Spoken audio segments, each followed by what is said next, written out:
After being cancelled by SOAS School of Law, I have come to a clear understanding that there is no freedom of speech in the Western academia when it comes to criticizing LGBT propaganda, but only freedom of silence.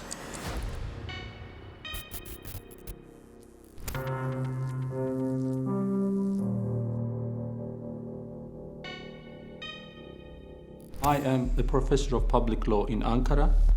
I had done my education in the UK and in the United States, and I also spent some time in Belgium for academic reasons.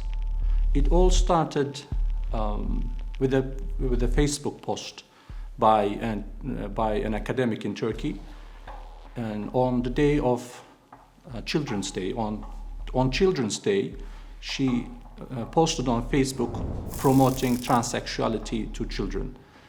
And I replied in a very short and kind way and said that promoting sexuality to children is an offense according to the Turkish law, and transsexuals and homosexuals are not exempt from that. And then this academic, whom I had known personally as well, immediately blocked me on Facebook. And I was really upset. I wrote an article criticizing this attitude and saying that why are we not allowed to communicate on LGBT issues. And I wrote another article which I delved into the subject even deeper. In the first article, I criticized the attitude of not being able to communicate on LGBT issues except for taking side with the dominant discourse. And in the second article, I compared some laws in different countries, and it was not a fixed statement, but it was rather a call for discussion. I said, why can't we even discuss it? And after that, in these two articles, I really became a target for attacks.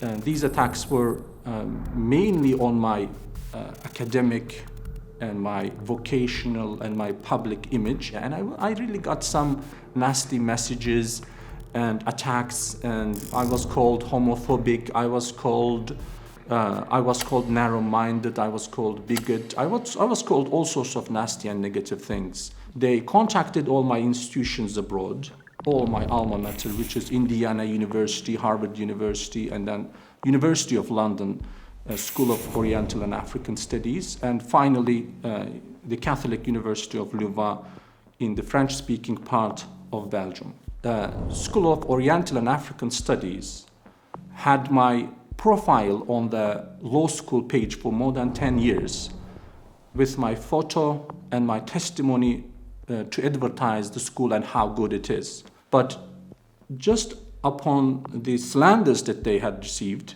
they immediately removed my profile without even contacting me, without asking anything. By the way, my articles were in Turkish. There's no way that they could easily understand it. And it was also a sophisticated piece. It was not an attack. It was not some cheap dialogue.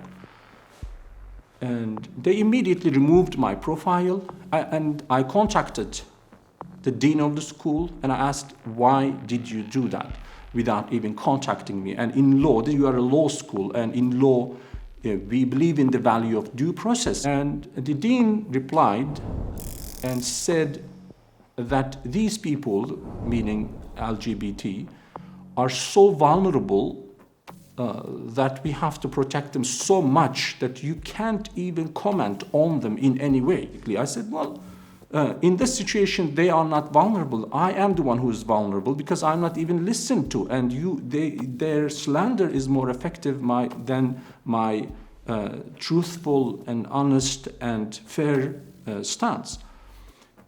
So I couldn't really persuade him, and so I was cancelled. My school is a precious school. It's a very special environment in terms of diversity also.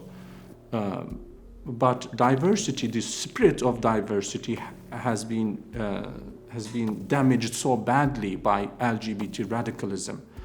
And by LGBT radicalism, I mean, I don't refer to the lifestyle of LGBT individuals, but I refer to the public attitude of the activists that doesn't leave any space for discussion and debate. We live in a time of freedom of speech, or we claim so, but when it comes to LGBT, we are forced to agree with everything they do. In academia, almost all projects must be somehow related to LGBT rights. And that can be understandable to some extent in social sciences. But even in engineering, even in physical sciences, in natural sciences, they want you to relate your study subject to LGBT in some way or another. And it shows that it is not really an authentic movement, but it is really pushed hard in the academia. They even changed the name of the school. Now, the new name of the school is SOAS School of Law, Gender and Media. Western academia is not free anymore. When it comes to LGBT, Western academia is not free at all. In the UK, in Europe, and in the United States, the universities in this respect look like an occupied land. There is a good example from the University of Sussex. There was this professor called Kathleen Stock, and she was an active person in the LGBT movement as a lesbian, and she made some comments about the transgender attitude and their social stance.